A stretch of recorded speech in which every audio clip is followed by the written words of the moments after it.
wassalatu wassalamu ala rasulillahi ajma'in.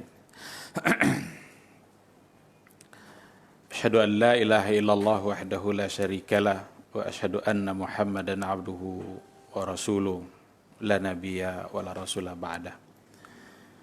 Ikhwati fillah, para pendengar Dirbani yang dimuliakan Allah dimanapun berada, kembali kita bersyukur pada Allah Subhanahu wa Ta'ala. Pada sore hari ini kita kembali dimudahkannya untuk bermuzakarah, dimudahkannya untuk belajar.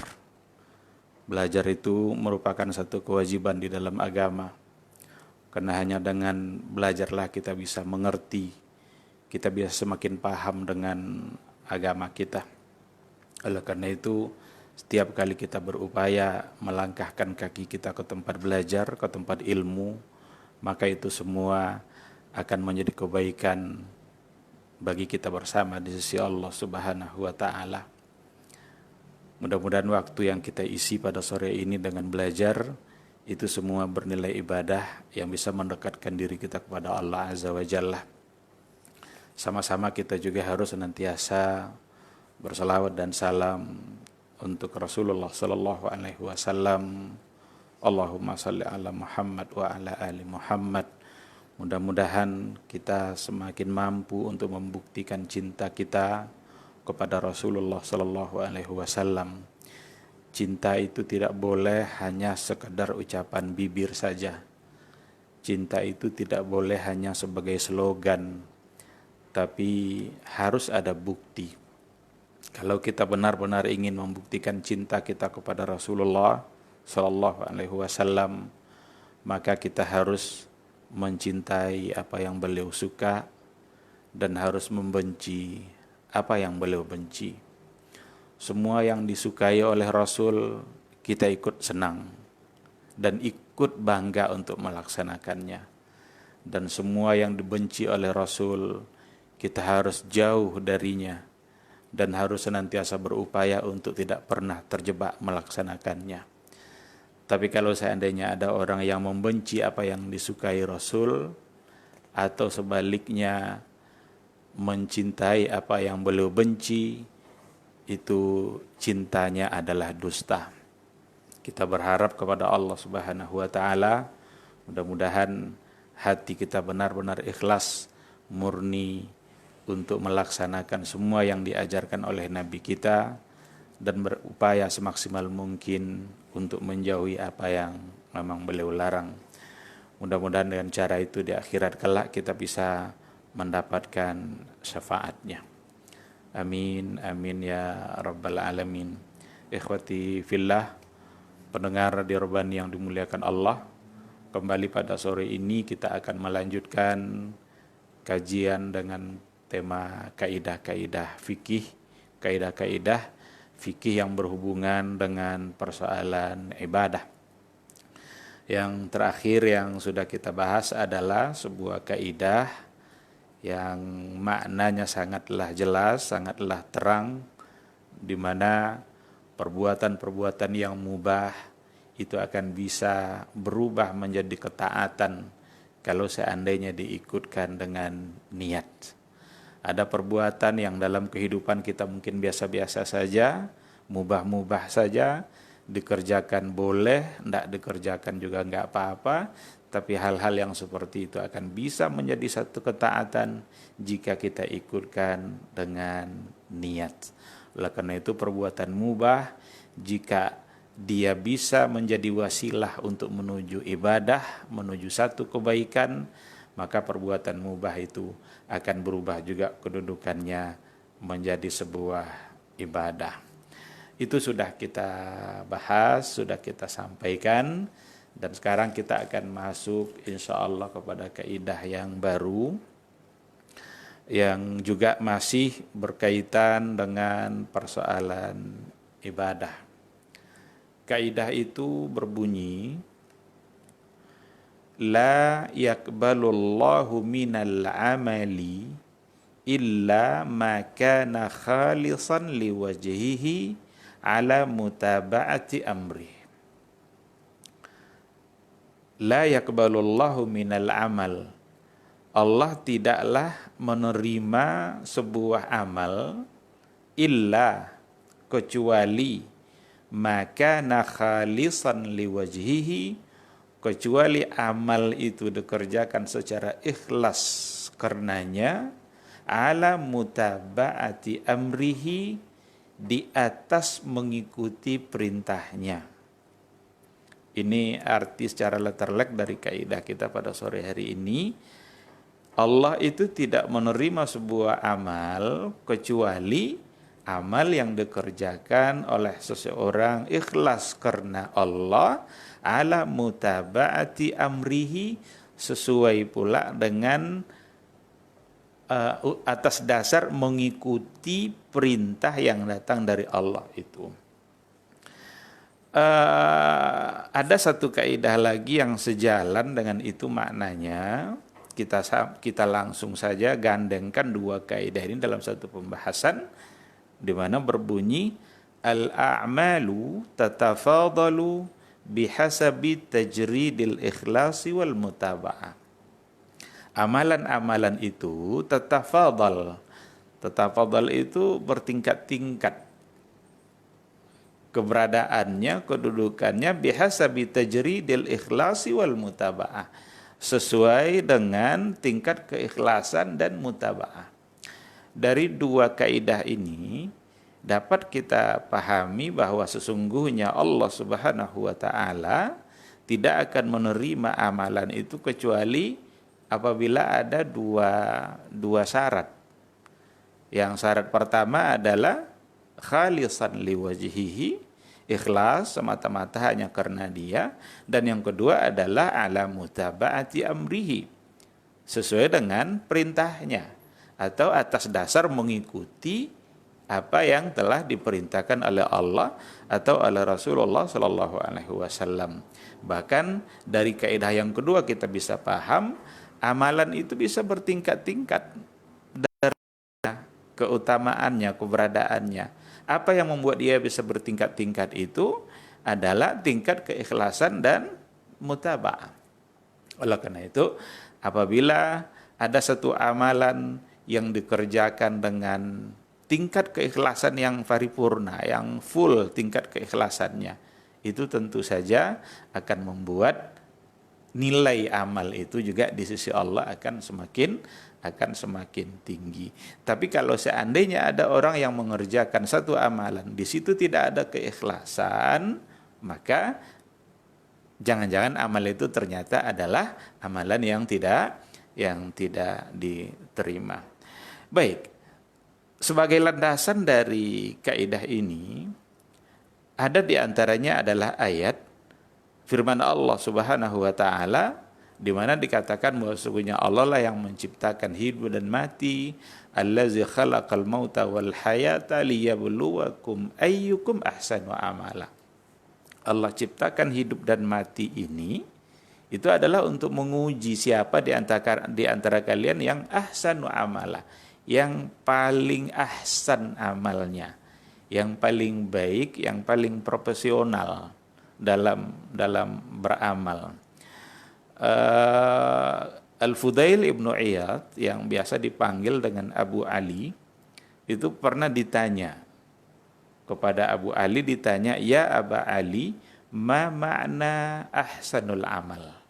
Jadi dalam ayat tadi kan liyabluwakum ayyukum ahsanu amala. Ditanyalah Abu Ali Al-Fudail ibnu Iyad, ya Aba Ali, ma makna ahsanul amal? Apa yang dimaksud dengan ahsanul amal di sini? Qala, beliau menjawab, akhlasuhu wa aswabuhu. Itu jawaban dari Al-Fudail ibnu Iyad. Yang dimaksud dengan ahsanu amala, amalan yang paling baik, amalan yang paling profesional itu adalah yang paling ikhlas, akhlasuhu wa aswabuhu, dan yang paling benar tingkat ikutannya dengan apa yang telah diperintahkan oleh Rasulullah Sallallahu Alaihi Wasallam. Artinya amal itu akan menjadi baik makana sawaban khalisan wa sawaban, al-ikhlas was sawab. Itu syarat untuk menjadi amal itu menjadi baik dan menjadi diterima oleh Allah Subhanahu wa taala. Lalu ditanya lagi, ya Aba Ali, wahai Abu Ali, ma huwa al-khalisus shawab? Kalau memang tadi yang paling baik itu adalah yang khalis, ikhlas, kemudian juga as-shawab, apa yang dimaksud dengan al-khalis dan apa pula yang dimaksud dengan as-shawab?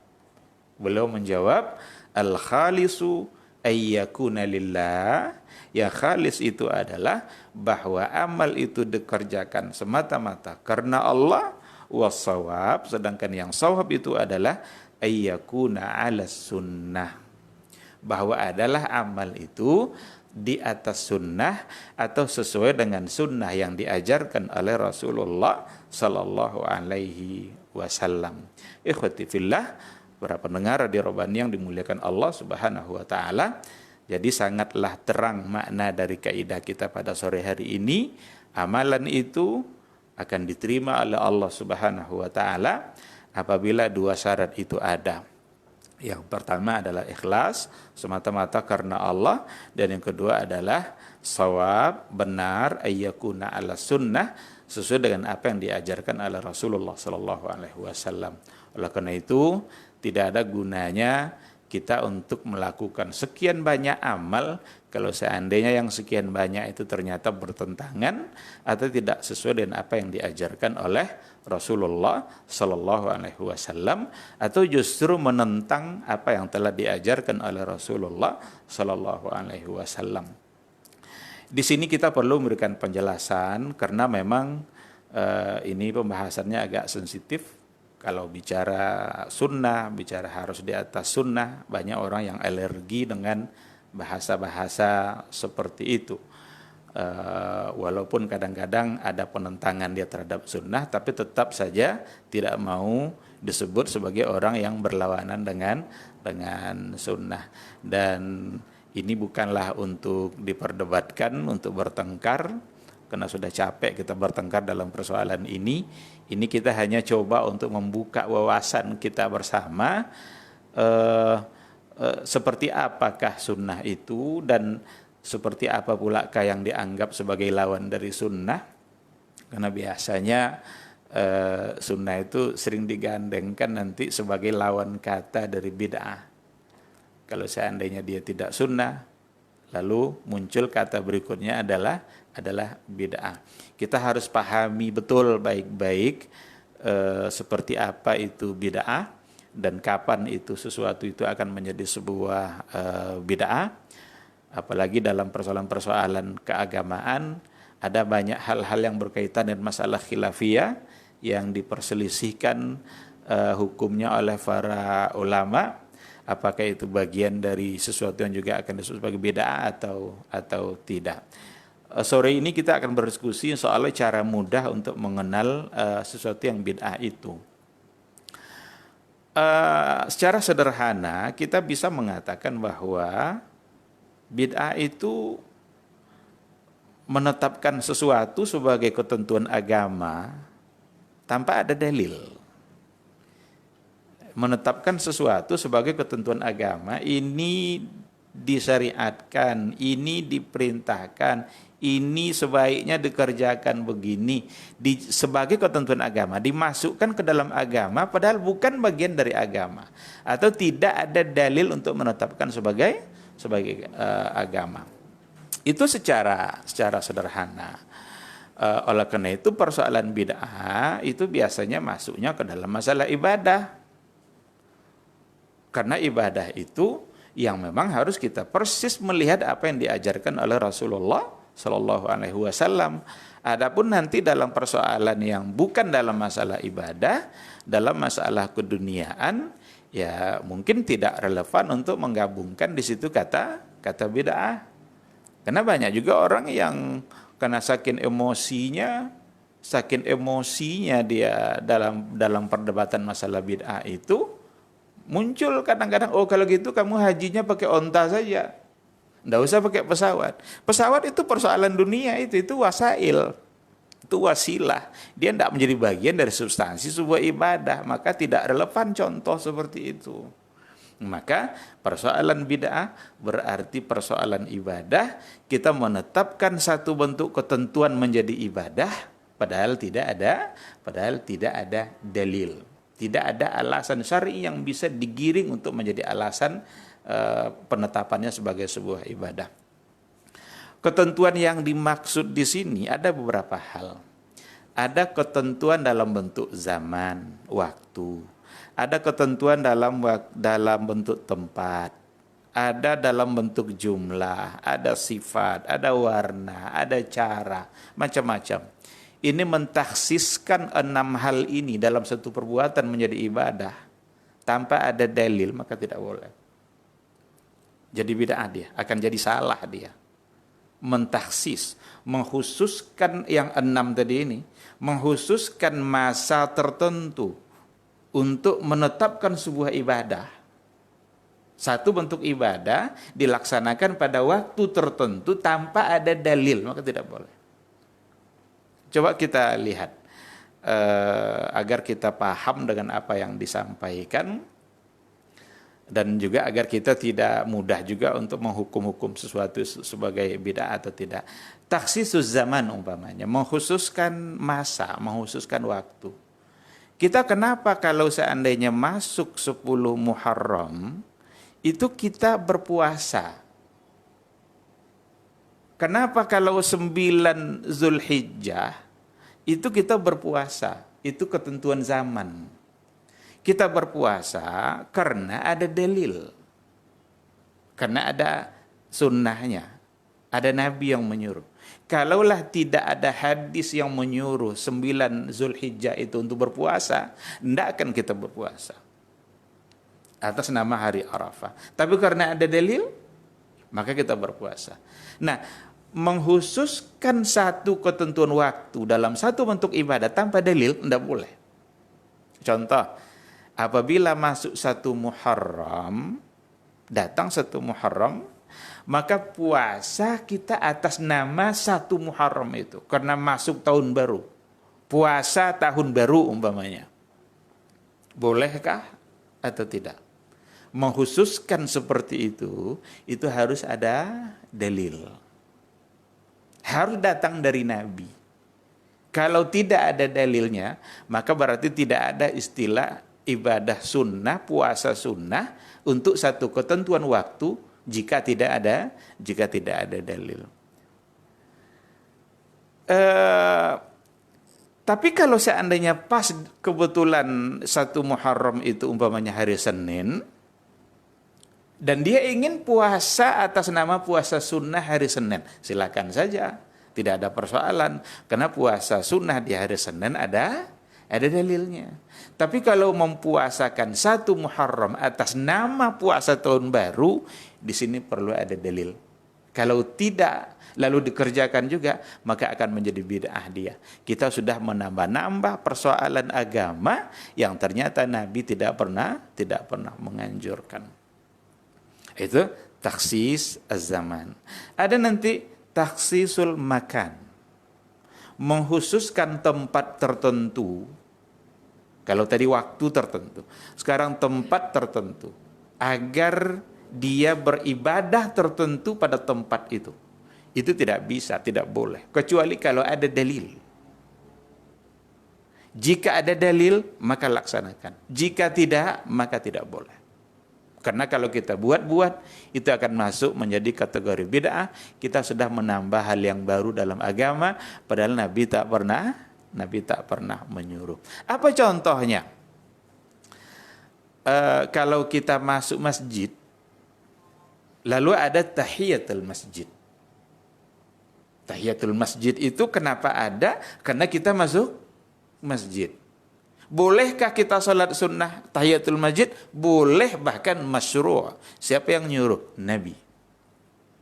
Yang nyuruh adalah Rasul.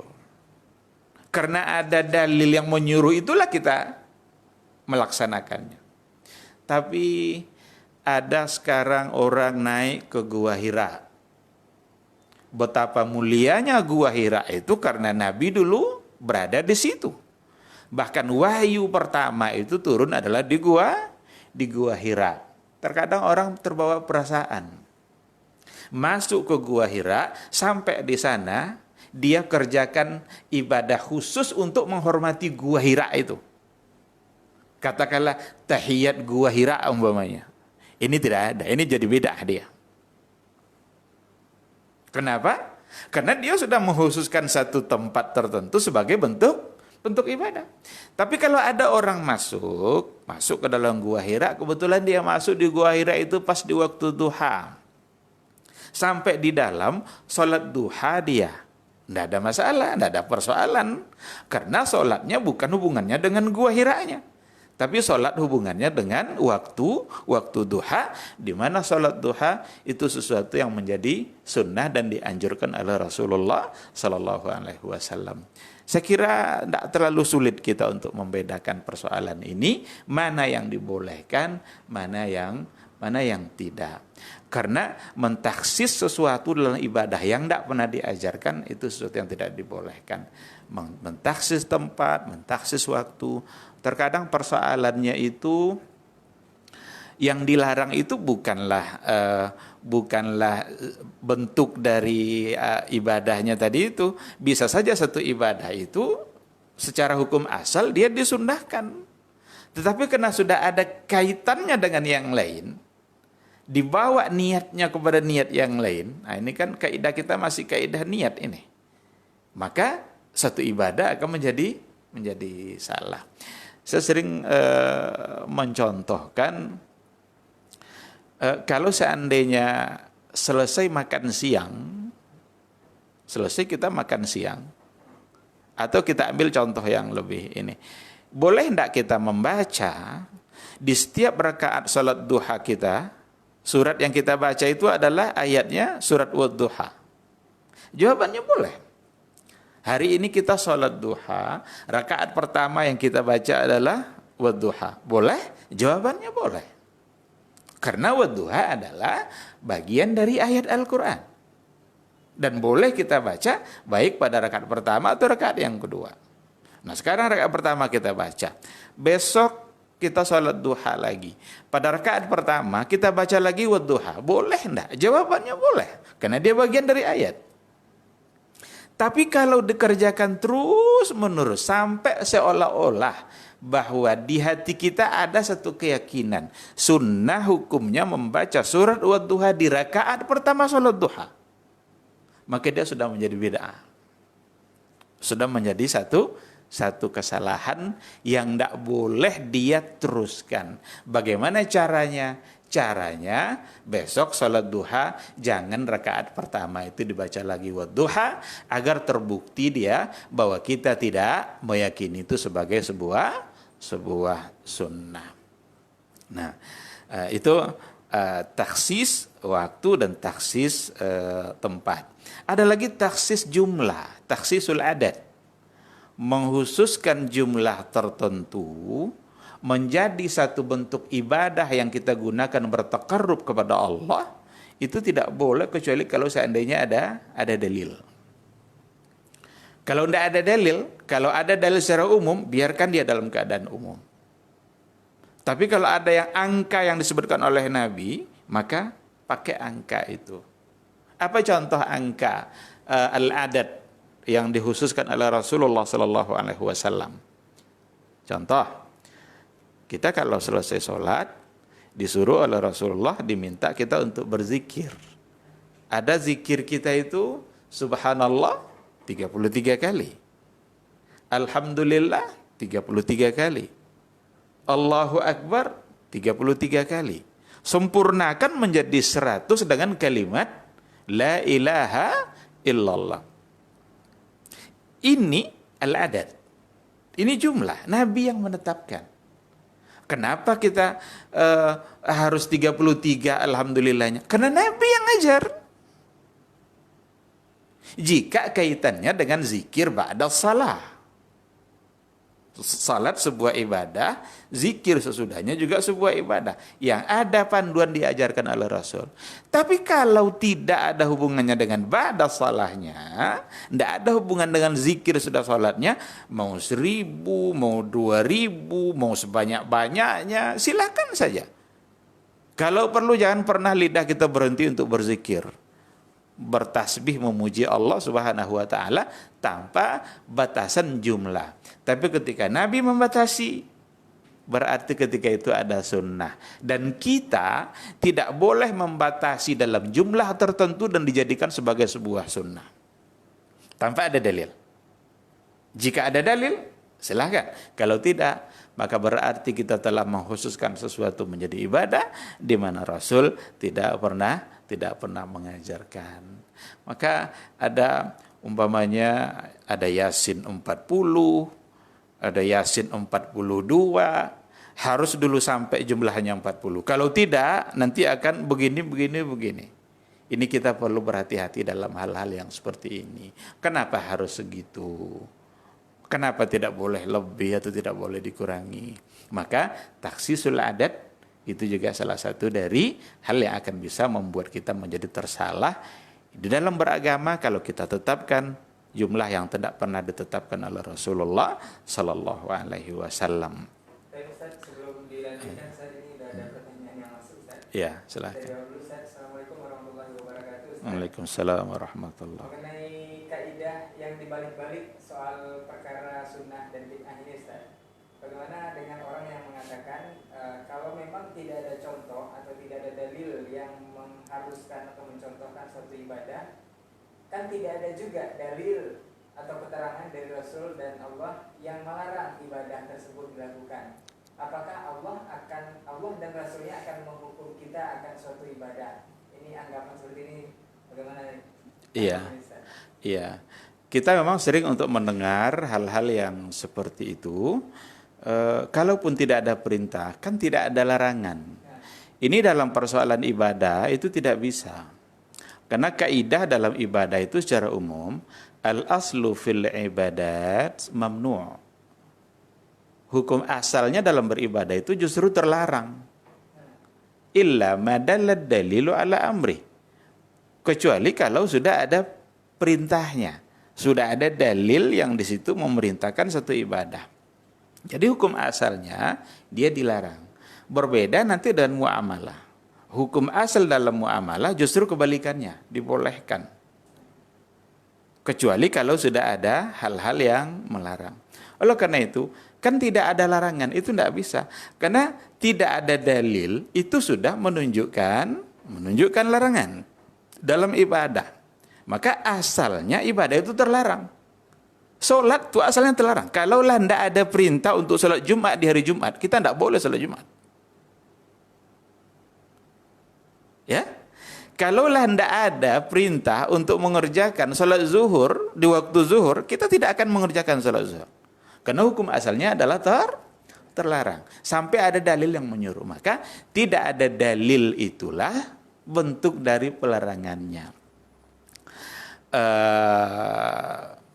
Ada satu kaidah dalam kajian usul fikih berkaitan dengan hal-hal yang ditinggalkan oleh Rasul.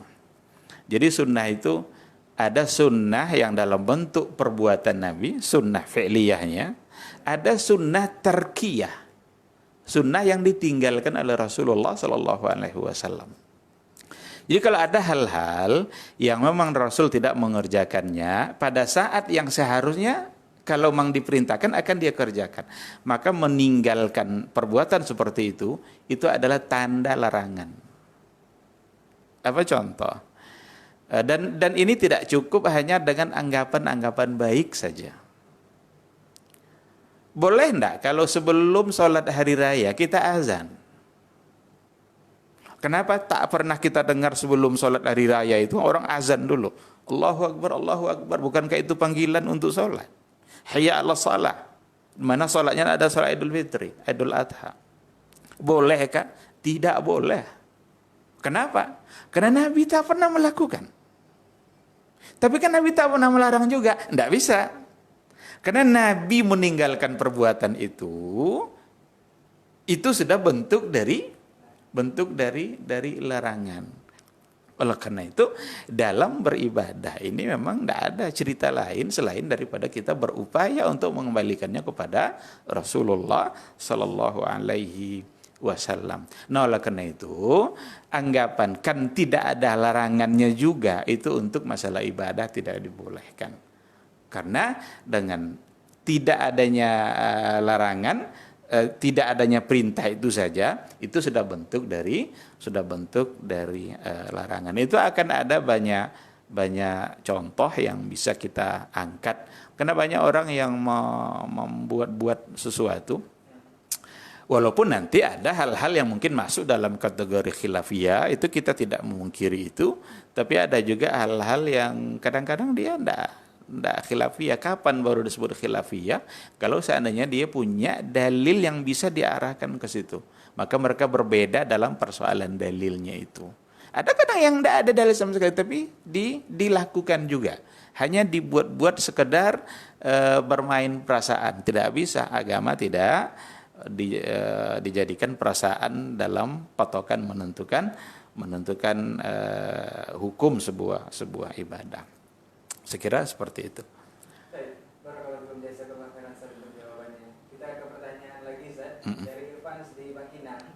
Ustaz barakallahu fiik, bolehkah kita, ini persoalan sebenarnya belum Syawal Ustaz, tapi ada pertanyaan Syawal. Bolehkah mendahulukan puasa Syawal sebelum mengganti puasa Ramadan bagi wanita? Mengingat jika mendahulukan ganti puasa dan baru puasa Syawal akan cukup memberatkan. Barakallahu fiik Ustaz. Puasa Syawal itu hukumnya adalah sunnah muakkadah. Mengganti puasa itu hukumnya adalah wajib. Dari sisi ini berarti tentu kita dulukan yang wajib. Akan tetapi puasa sunnah Syawal itu waktunya terbatas. Sedangkan mengganti puasa Ramadan itu waktunya sangat luas. Nah, jadi ada banyak hal yang menjadi pertimbangan. Kalau berbenturan antara waktu sempit dengan waktu luas, yang dikedepankan adalah waktu sempit. Karena ini waktu luas. Maka pernah kita baca dalam sebuah hadis bahwa Aisyah Ummul Mukminin, karena kesibukannya bersama Rasulullah SAW, dia belum sempat mengganti puasa Ramadannya kecuali setelah bulan Sya'ban. Sebulan lagi mau masuk Ramadan, Aisyah baru mau mengganti. Dapatkah kita hukumkan bahwa Aisyah kemarin ini tidak puasa sunat Syawal? Tentu tidak.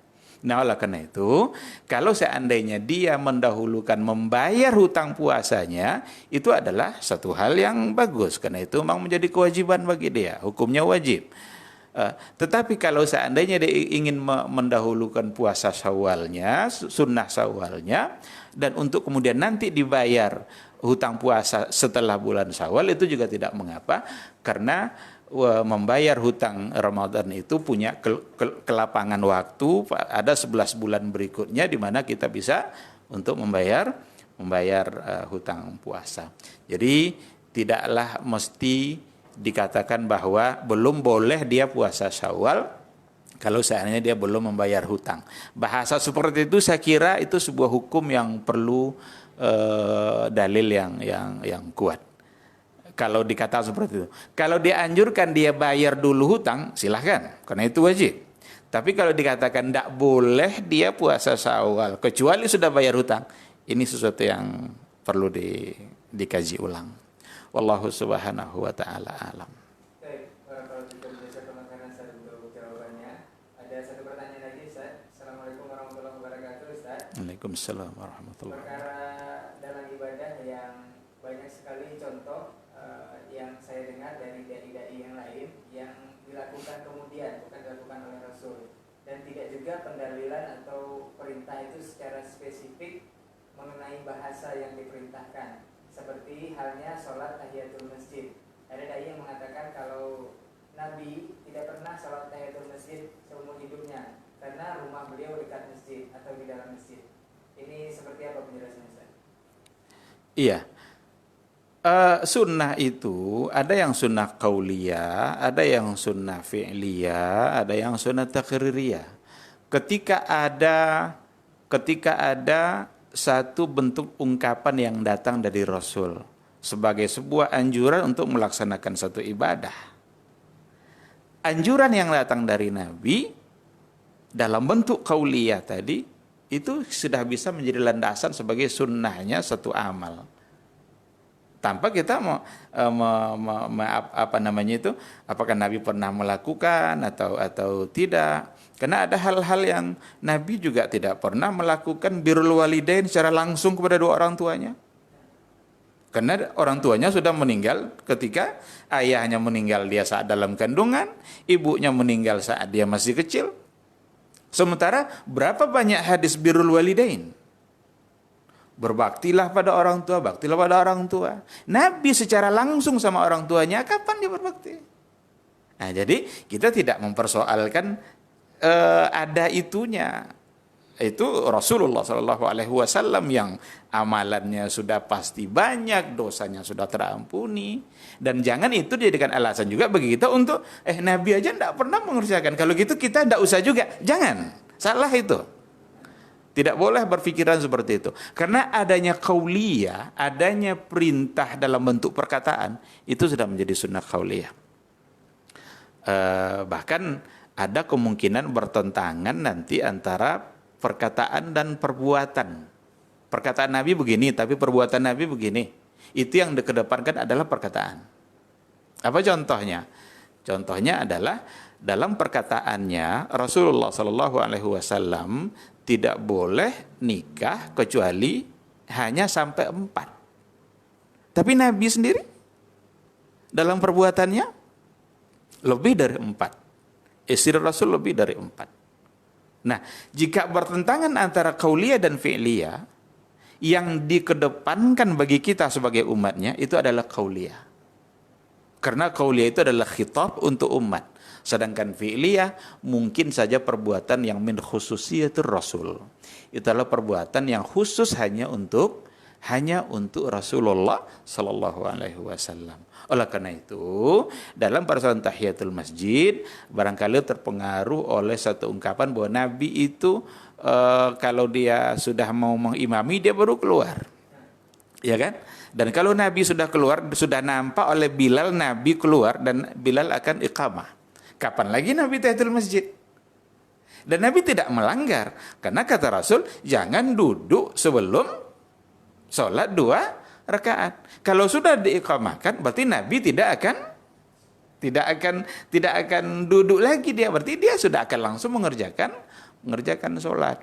Nah, oleh karena itu, ikhwati fillah, tahiyatul masjid tetap sajalah akan menjadi sunnah bagi kita, terlepas dari Nabi mengerjakannya atau tidak. Tapi yang jelas dari sisi qauliyah itu dapat kita temukan riwayat di mana kata Rasul, iza dakhala ahadukumul masjida fala yajlis hatta yarka'a rak'atain. Kalau masuk masjid jangan langsung duduk kecuali salat dulu 2 rakaat. Itulah yang dijadikan alasan untuk sebuah salat yang namanya tahiyatul masjid.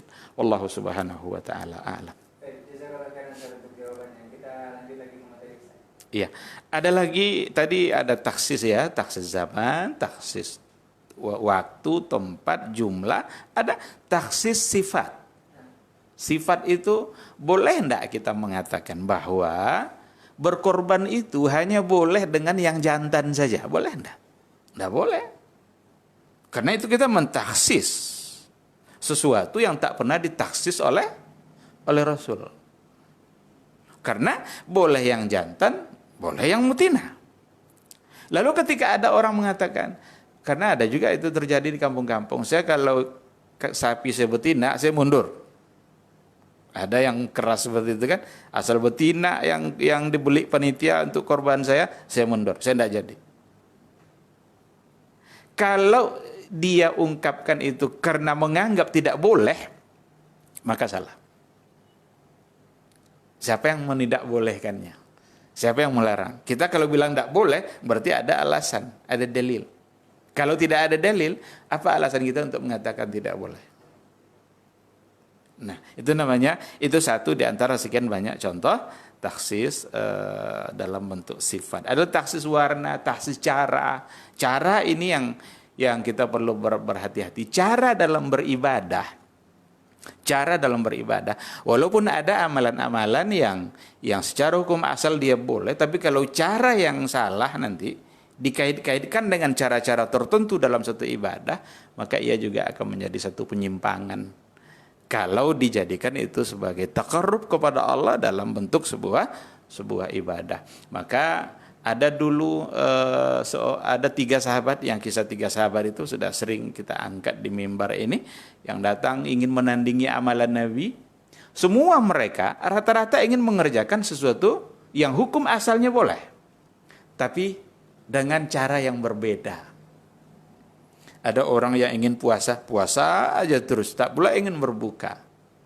Padahal puasa dianjurkan, tapi caranya salah. Ada orang yang ingin sholat malam, tapi sholat malam aja terus, tak pula ingin tidur-tidur. Sholat malam itu dianjurkan, tapi ketika caranya sudah dirubah-rubah, maka menjadi satu kesalahan. Ada orang yang menolak untuk menikah, padahal menikah dianjurkan. Berarti dia menolak sunnah Rasulullah Sallallahu Alaihi Wasallam. Maka di ujungnya kan, faman raghiba an sunnati falaysa minni. Siapa yang membenci sunnahku, maka tidaklah menjadi bagian dari golonganku. Nah, oleh karena itu, ikhwati fillah, ketika dikatakan bahwa amalan itu adalah ikhlas dan mutaba'ah, ikhlas semata-mata karena Allah dan mutaba'ah dalam mengikuti yang diajarkan oleh Rasulullah Sallallahu Alaihi Wasallam, maka ikutilah sesuai dengan yang diajarkan oleh beliau. Ada ungkapan yang menarik diungkapkan oleh Ibnu Taimiyah dalam Al-Qawaid An-Nuraniyahnya, itu mengatakan apa makna imtithal, apa makna at-ta'assi, itu apa maknanya? Menjadikan Rasul sebagai uswah itu apa artinya? Artinya adalah menempatkan sesuatu yang wajib itu pada yang wajib, menempatkan sesuatu yang sunnah itu tetap berada pada sunnahnya, dan menempatkan sesuatu yang mubah tetap berada pada yang mubahnya. Maka tidak boleh yang sunnah kita naikkan tingkatnya menjadi wajib. Itu tidak dibolehkan karena hukumnya adalah sunnah. Kalau yang sunnah berarti tempatkan hukumnya pada yang sunnah, dan yang wajib tetap berada pada hukum yang wajib. Ikhwati fillah, itu semua ketika tidak ada dalil. Nah, kalau seandainya ada dalil tapi ternyata diperselisihkan, jadilah dia menjadi hal-hal yang di situ ada khilafiyah. Kalau persoalan khilafiyah, persoalan yang ikhtilaf yang memang didasarkan kepada dalil, karena ada ikhtilaf itu memang ikhtilafnya sangat kuat sekali. Al-khilaf qawi, ada kekuatan dalil pada mereka yang tak mungkin selesai dituntaskan sampai hari kiamat kalau masing-masing merasa ingin benar sendiri. Seperti bismillah jahar ndak jahar, itu hentikanlah itu perdebatan persoalan itu. Kita tinggal lagi melihat mana yang paling sering dilakukan oleh Rasulullah Sallallahu Alaihi Wasallam. Tapi kalau kita lihat dalilnya, dua-duanya ada. Ada hadis yang mengatakan bahwa Rasul memulainya dengan Bismillahirrahmanirrahim. Ada lagi hadis lain dikatakan bahwa saya mendengar Rasul memulainya dengan Alhamdulillahirabbil alamin. Berarti Bismillahnya disirkan. Ya kan? Nah, hal-hal yang seperti itu masuk dalam kategori hal-hal yang ikhtilaf, yang khilafiyah, yang memang sesama umat Islam itu harus saling menghargai, harus saling menghormati, tidak boleh saling saling mengklaim kebenaran, menuding-nuding yang lain salah. Tetapi ada hal-hal yang tak beralasan, tak ada dalil. Kalau tidak ada dalil, ya jangan pula dibawa semuanya menjadi hal yang ikhtilaf. Kalau sudah tidak ada dalil, tidak jelas alasannya apa, maka ataupun kalaupun ada, itu mungkin akan sangat jauh sekali. Ya, saya kira harus ada kelembutan hati untuk menerima satu kebenaran. Kita tidak boleh fanatik dan apa yang sudah kita pahami. Seandainya kita sudah mendapatkan satu bentuk pemahaman yang dalam pemahaman itu selama ini itulah yang kita anggap benar, tapi ternyata tanpa ada dalil dan jelas alasan ketiadaan dalilnya itu. Penjelasannya juga sudah terang. Buat apa bertahan pada hal yang lama seperti itu. Jadi persoalannya bukan pada harus yang sudah lamanya, tetapi sejauh mana kekuatan dalil yang ada. Ustaz, ada pertanyaan lagi Ustaz? Iya, silahkan. Assalamualaikum warahmatullahi wabarakatuh Ustaz. Waalaikumsalam warahmatullahi wabarakatuh. Izin bertanya Ustaz mengenai lafaz doa Ustaz. Apakah ini termasuk yang bukan dianjurkan atau dicontohkan atau ada dalil atau tidak, mengenai doa sebelum makan yang beredar bahkan diajarkan oleh muslim kepada anak-anaknya, doa sebelum makan bukan bismillah tapi doa makan yang lain dengan lafaz yang lain. Apakah ini termasuk bid'ah atau tidak? Kemudian masalah khilaf tadi Ustaz, khilaf dalam masalah apa yang bisa kita berlapang dada atau bertolerir? Apakah dalam masalah usul ataupun masalah furu'iyah? Nah, Ustaz. Iya. Agama ini ada usul dan ada furu'. Perbedaan yang ditolerir itu biasanya ada pada hal-hal yang sifatnya furu'. Adapun perbedaan yang sifatnya usul itu seharusnya itu tidak menjadi perbedaan. Oleh karena itu jika jika terjadi perbedaan, ini kita harus berhati-hati. Maka perbedaan dengan orang-orang Syiah itu tidak pada masalah furu', tapi itu ada pada masalah usul. Yang mana sulit sekali untuk menerima apa yang menjadi pandangan orang-orang Syiah.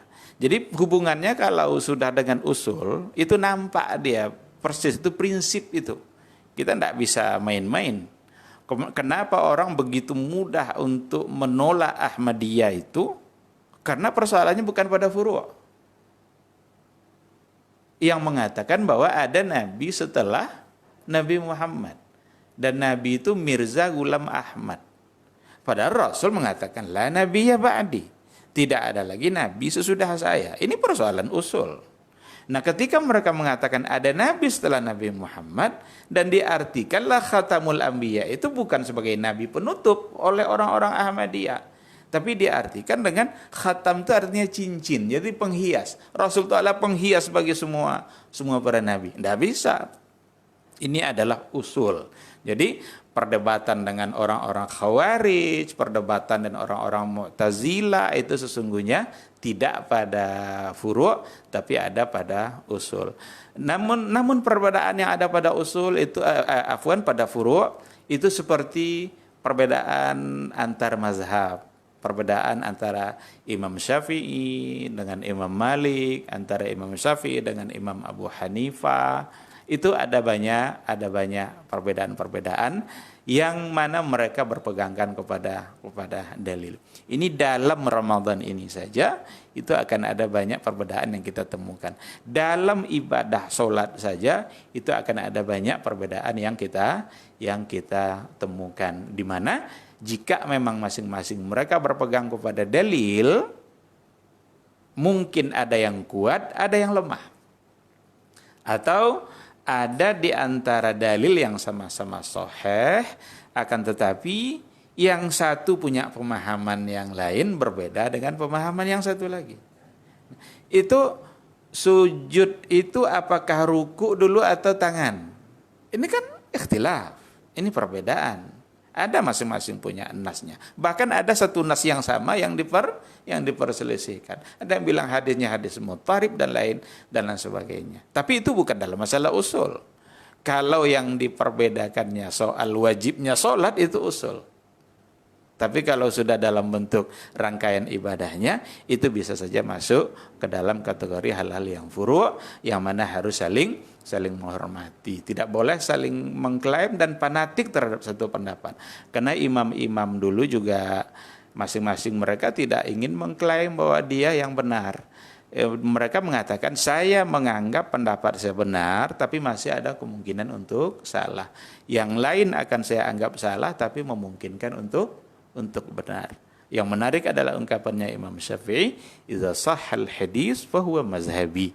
Kalau seandainya ada hadis yang sahih, maka itulah mazhab itulah mazhab saya.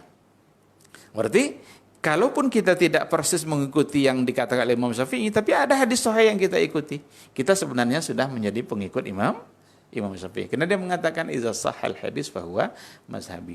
Terkait dengan pertanyaan yang satu lagi tentang doa, ada Allahumma barik lana fima razaqtana wa qina azabannar. Tapi ada dalam sebuah riwayat yang sahih dikatakan bahwa Rasulullah sallallahu alaihi wasallam sebelum memulai makan dia membaca bismillah, karena dengan bismillah itulah dia akan ada keberkahan. Sebab ada hadis apapun yang dimulai, apa bunyi hadisnya itu, yang jika tidak dimulai dengan bismillah, kullu amrin dzibalin la yubda'u fihi bismillah fahuwa aqta, maka dia akan terputus keberkahannya. Oleh karena itu Nabi membaca bismillah sebelum memulai makan. Itu saya kira di antara riwayat yang sahih dalam persoalan itu. Adapun dalam doa yang lain saya tidak tahu kedudukannya seperti apa. Mudah-mudahan nanti bisa kita lihat lagi referensinya. Wallahu subhanahu wa ta'ala a'lam. Baik, jazakallahu khairan Ustaz. Mungkin kita sedikit lanjut lagi Ustaz sebagai penutup mungkin untuk Iya. sini. Kita ingin berikan contoh untuk kaidah yang kedua, tatafadhalul a'mal, amal yang bertingkat-tingkat tadi itu disebabkan juga akan menyebabkan bertingkat-tingkatnya pahala juga.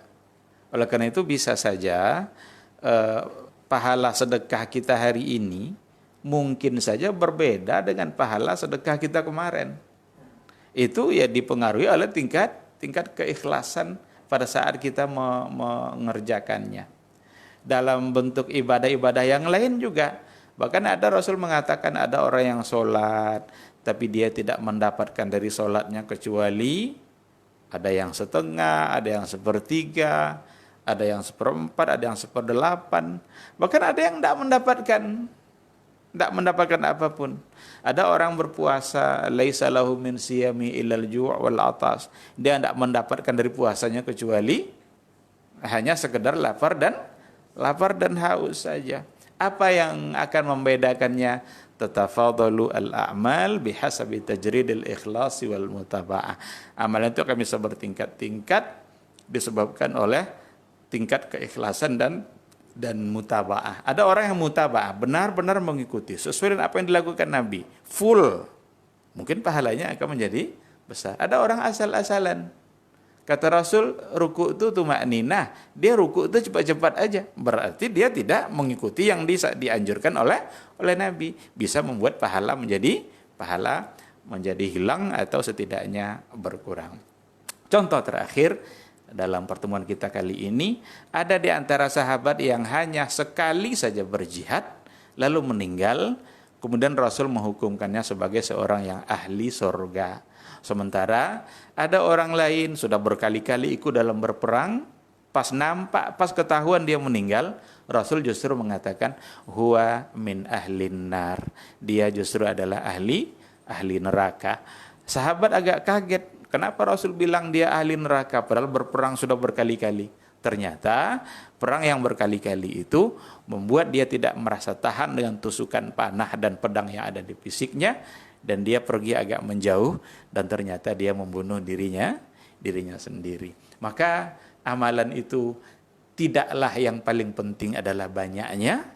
Tak ada gunanya amal banyak kalau seandainya dia tidak dikerjakan secara ikhlas, kemudian sesuai dengan yang diajarkan oleh Rasulullah sallallahu alaihi wasallam. Dan yang lebih banyak lagi adalah amalan yang jumlahnya banyak dan dia sekaligus ikhlas dan sesuai dengan apa yang diajarkan oleh Rasulullah sallallahu alaihi wasallam. Mudah-mudahan kita semua senantiasa dibimbing oleh Allah untuk tetap istiqamah mengikuti Rasulnya, untuk tetap taat menjalankan perintahnya. Amin, amin ya rabbal alamin. Demikian, terima kasih. Mudah-mudahan bisa dipahami bersama, menjadi ilmu bagi kita. Semoga Allah senantiasa membuka hati kita untuk tetap belajar dan mengamalkan ilmu yang kita dapat. Subhanakallah wa bihamdika asyhadu an la ilaha illa anta astaghfiruka wa atubu ilaik. Wassalamualaikum warahmatullahi wabarakatuh.